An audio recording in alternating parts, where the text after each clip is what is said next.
environment organized by DMA in association with Indus Business Academy. This session focuses on the challenges of talent management best practices. The challenges of talent management, one is only as good its team, goes the famous dictum. For organizations today worldwide, the most pressing challenge is how to ensure they have the right talent with the right skills to be able to do the right job. In this session, we explore as to how systematic process can be built in to help identify and grow talent to support organization growth. We will also explore how the best practice is only best practice when it is fit for purpose and delivers result for an organization. In this session, in the panel, we have our own session chair, Mr. H.S. Pati, Director Personnel Steel Authority of India. Along with them, we have our eminent speakers, Mr. J.S. Kaushal, Director Personnel Center Warehousing Corporation, Mr. Shashank Jagirdar, Director HR DHL Supply Chain India Private Limited, Ms. Aparna Sharma, Country Head Human Resource Lafarge India Private Limited, Mr. Dilip Mishra, President and Head Corporate Human Resource JK Organization, Mr. Umesh Dhal, Vice President HR and MS LG Electronics India Private Limited. We welcome you, sir. For this session, we have Mr. H.S. Pati, Director Personnel Steel Authority of India Limited, as the session chair. Shri Pati is heading the personal administration training for the law function of the company since 1st May 2012. Shri Pati had the very early education at the Minneapolis of USA from 1960 to 63. After completing his BA honors in economics in 1974 and MA in economics in 76 from Sambalpur University. Yes.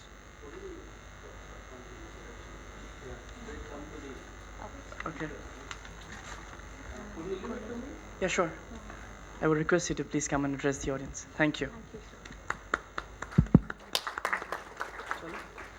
Good afternoon. We're slightly late in starting, so I was thinking that we can cut short on the introductions and come to the speakers straight away. We'll progress like this. We have got 5 speakers with us, and they are all from diverse organizations, from cement to warehousing to JK Group. They have got multiple types of business, DHL. So we'd like to hear from them first, so we'll allocate around 10 minutes each to each of the speakers. And then we'll throw open the house for questions, because I'm sure all of you must have come with a lot of questions in your mind, a lot of inquisitive things which you'd like to get it clarified, or looking for new solutions to problems which you might be pestered with. And these are occasions which normally one should not let go by. So let us straight away go to our first speaker. On my left is Mr. J.S. Kaushal. He is the Director HR of Central Warehousing Corporation. And he is a person from the oil industry. Also, he has spent a lot of years in the oil industry. So let's hear him first. Mr. Kaushal.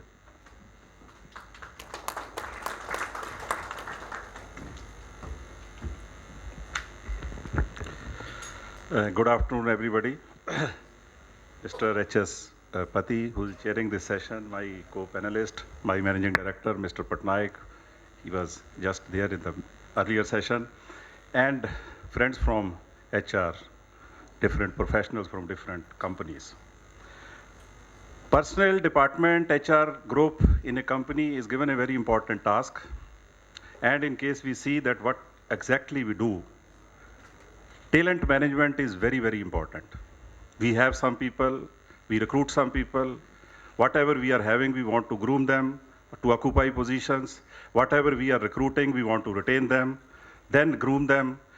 Most of our jobs we spent in talent management. It may be recruitment, it may be training, it may be postings, it may be retaining people, it may be perks, salary. All these things are roaming around one concept, that is talent management. I have prepared a presentation.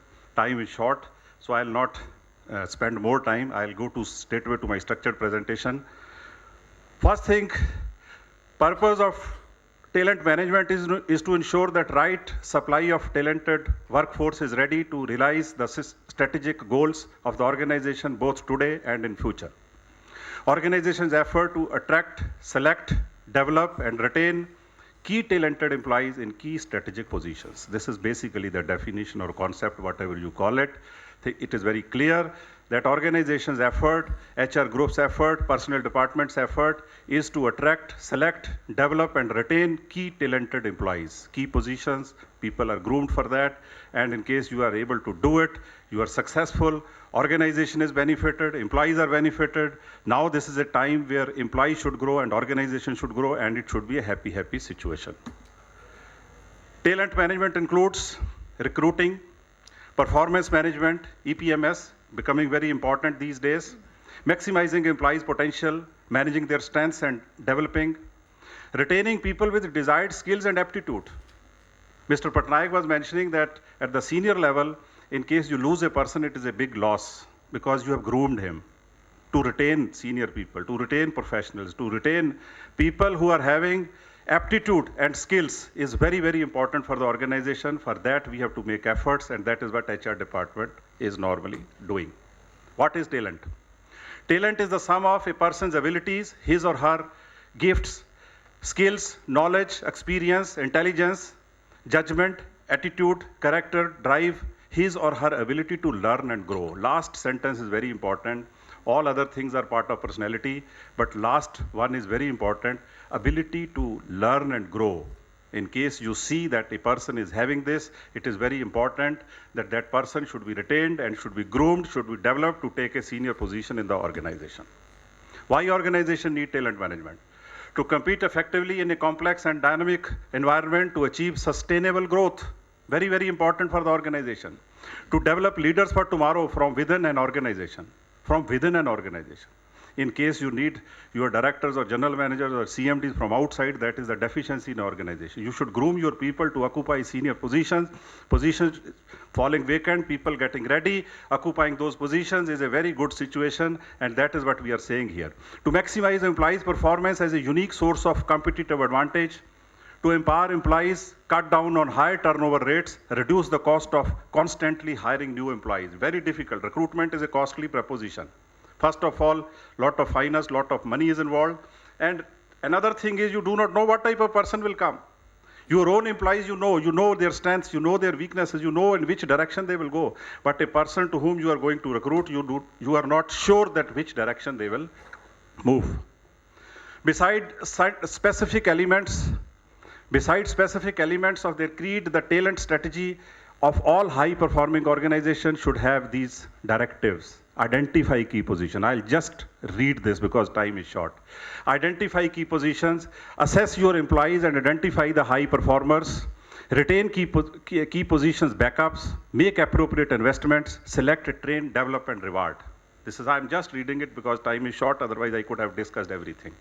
This is a basically talent management model, capability, expectations, perceptions, then feedback, then your basically work environment, recognition, remove barriers, rewards. Basically this model explains talent management model.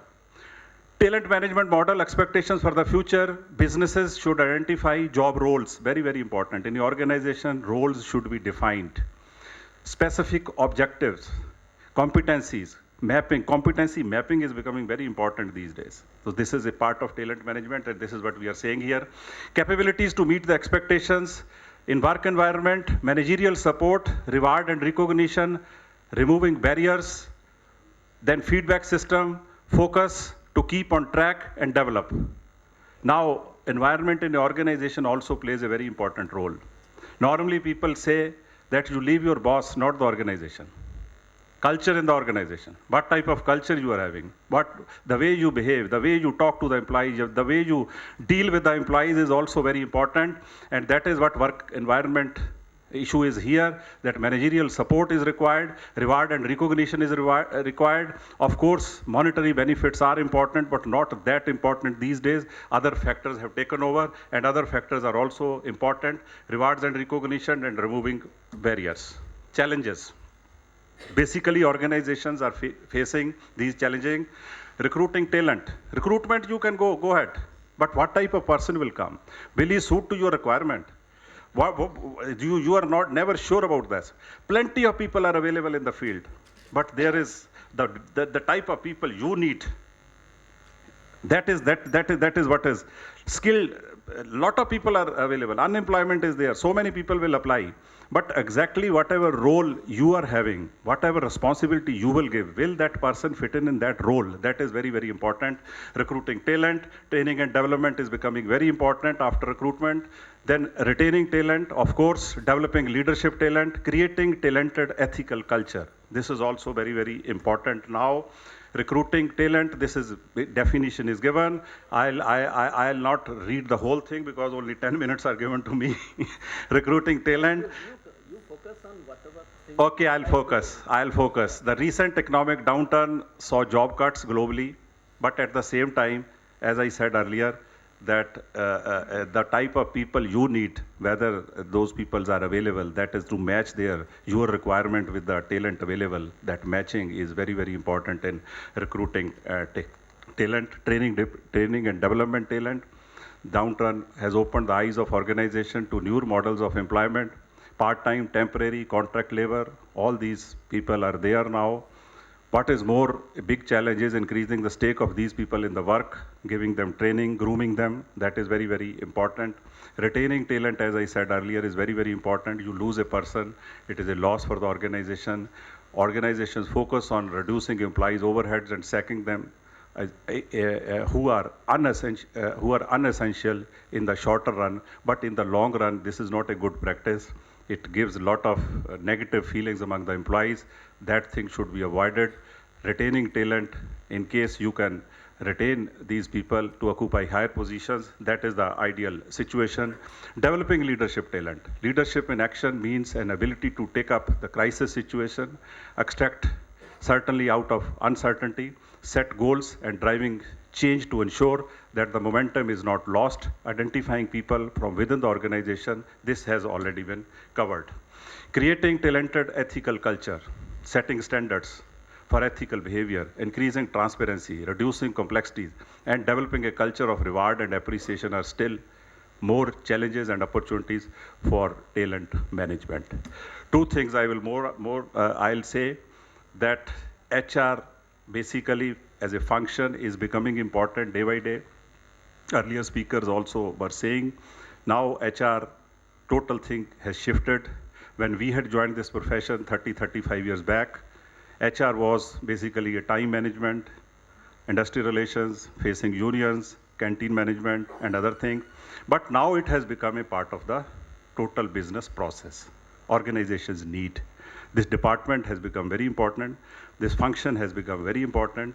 And focus has also shifted from IR, industry relations, hardcore, union problems and issues. Basically, it has shifted to development of individuals.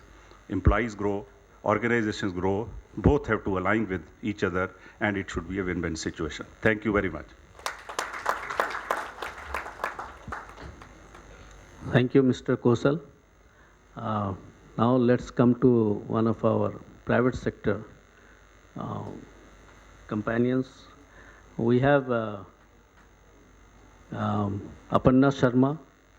She is from Lafarge, and she is the country head for the human resources in Lafarge. She was also earlier in the banking sector. She has worked with a multinational bank, that is Deutsche Bank, and now she's with Lafarge, which is in the core sector. Let's hear from her.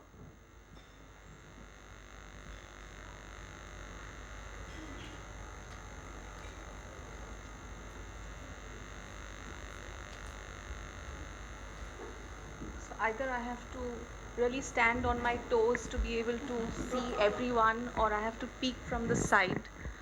And I'm okay with both. I'm okay with both. You can take this mic. No, I guess to all the learned professionals in the audience and to all my learned colleagues on the dais.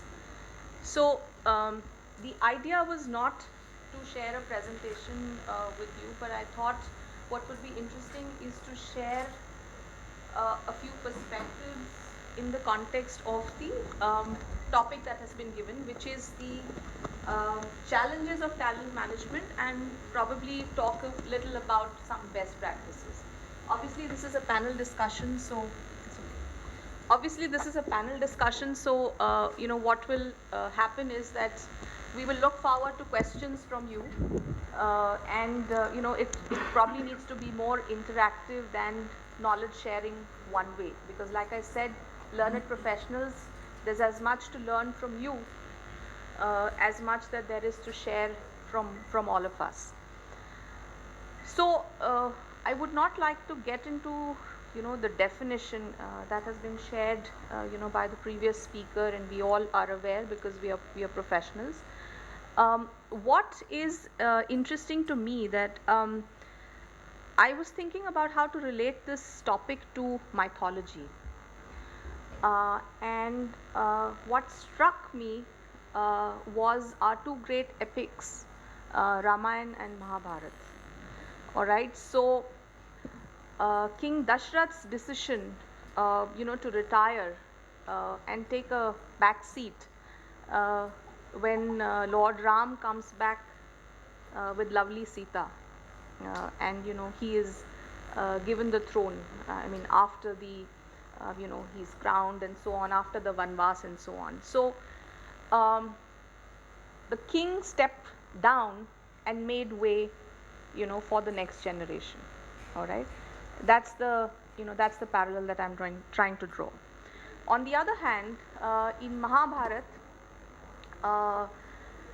Bhishma Pitama is very, very happy, or was very, very happy to continue, because he was never happy with the capabilities of the next generation, and he refused to retire even after he had grandnephews, which were Kauravas and Pandavas. All right, so he just refused, and he thought he was very protective, and hence all of them were so dependent on him with respect to strategy, with respect to planning or whatever, even on the battlefront. It resulted in over dependence. Ultimately, talent was hardly nurtured in that family. I mean, symbolically speaking, was not nurtured, and eventually the family collapses because of whatever, the war and so on. Fine, and I'm taking it to another extreme, but he had to be pinned down on a bed of arrows finally for the new world order to emerge and the new generation or the talent to make way, and to take the world forward, so to say. All right. So similarly, in organizations, talent management, in my view, is a very simple thing of anticipating the need of human resources, of human capital, and then planning by way of succession planning, by way of recruitment, by way of development, to ensure that talent is met. In terms of, there are plenty of best practices that I thought of, and having moved from the life sciences industry to financial services, back to brick and mortar now, we were just discussing some time ago that people are people. So talent is talent, irrespective of which sector. However, what is important, as my fellow panelists mentioned, is the need for adaptability. So in my own experience, I felt that talent is definitely available. It's scarce. However, it needs to be honed over a period of time based on the industry and the organization, and that is why you have elaborate processes in organizations, customized from different company to company in different sectors, to be able to groom and grow talent. All right. Some of these examples that I've mentioned are ones that probably all of you also know about, or you may be part of one of these organizations. But like the previous speaker also said, that the talent strategy is central to the business strategy. Okay, so if you were to look at concentric circles, talent strategy is at the core, and then there is, because there is business only when there are people, it's beyond machines. And that's why we say human assets, human capital, human resources. In terms of lots of research, so these success profiles, research shows that um, companies with better financial performance are likely to use more competencies as the basis for succession planning, for promotions, for hiring from outside. And another research from the Hewitt Group says that top global companies apply competency models across the organization, and in this case, competencies are significantly more aligned to the overall business strategies. So we understand that in the past, where HR was a staff function or an auxiliary function, today is at the core, and I'm so happy to be at the forefront and in the midst, in the center of all of this activity that is going around, because of the context and the dynamic environment that we are in. All right. So we all know of the TAS, Tata Administrative Services program, in the yesteryears, where people were groomed and moved around geographically and groomed for higher positions. Okay, so it was ingrown talent.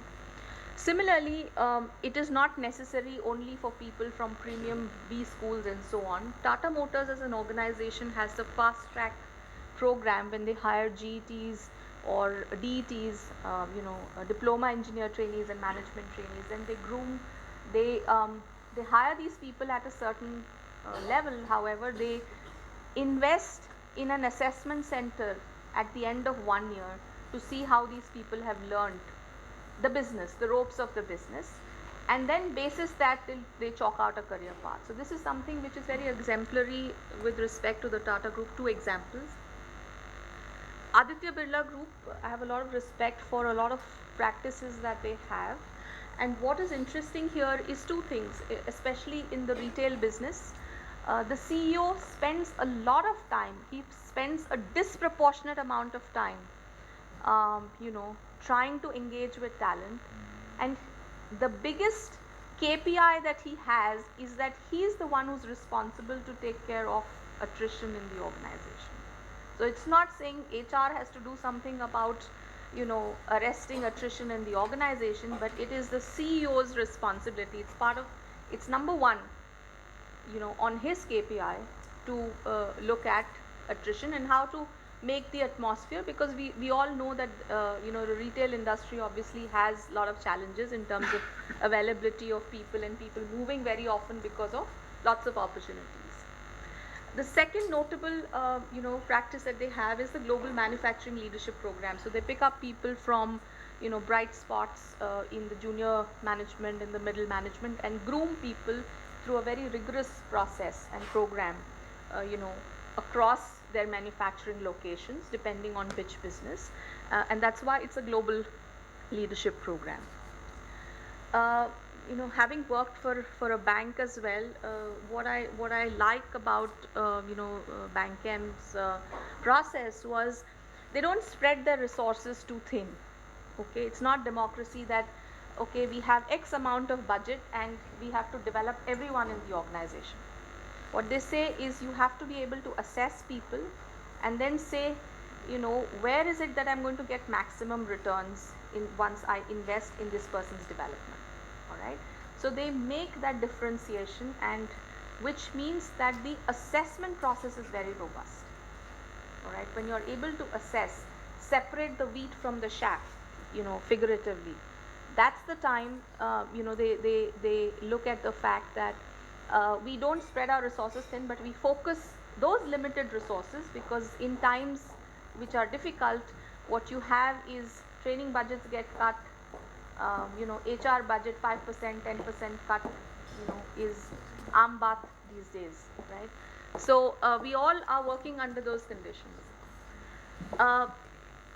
McDonald's, I guess I won't touch upon that. You all probably understand and know what happens in India and elsewhere as well. But I would definitely want to talk about athletes. All right. Uh, there is a difference between potential, performance, and readiness. What happens is we bundle all three together and say, if a person has, performs well, probably he has potential and he is ready to move. All right. Organizations have started looking at this a bit more in a more granular manner. And what is important is there are several examples of various sports activities and athletes wherein this is something that can be observed and seen how young talents are picked and groomed over the years, and not necessary that a person who performs well at a college level will do so, even at the state level and so on and so forth. So it's not guarantee for success. However, potential is something that needs to be developed with rigorous training, coaching and so on, which is also something that can be replicated and is being replicated in corporate organizations as well.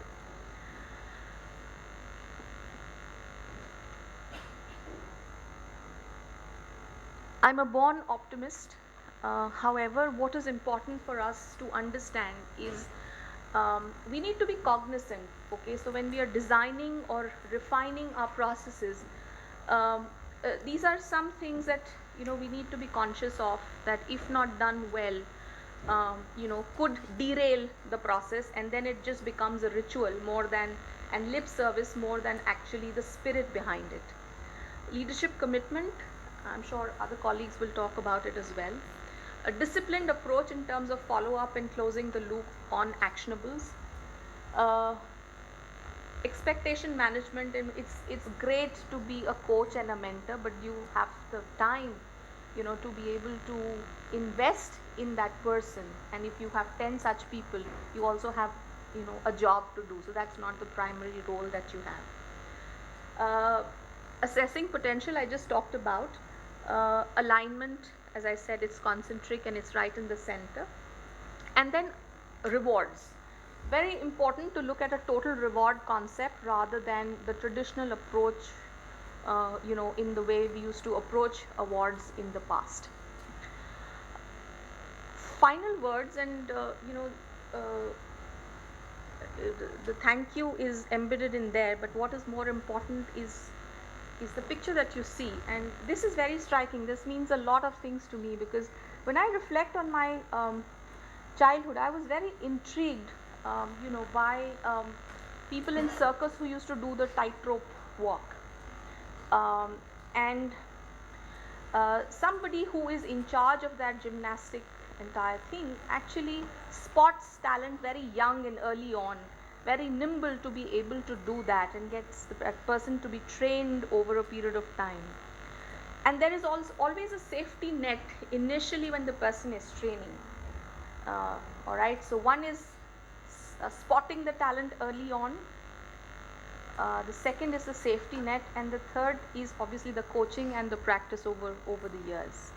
All right, so the time that is invested in the person, so the person feels safe and secure in that environment and grows up to be a great gymnast, a great juggler, a great trickster, a rope walker, or whatever you might want to call it. So to draw the parallel in organizations, it is very important. All the theory and the process is great, but unless the environment is right in terms of the rope, spotting the talent early on as part of the process, ensuring that there is time, resources, proper inputs that are given to the person, and then finally the environment has to be conducive enough for the person to prosper and grow, and the person needs to feel safe in that environment.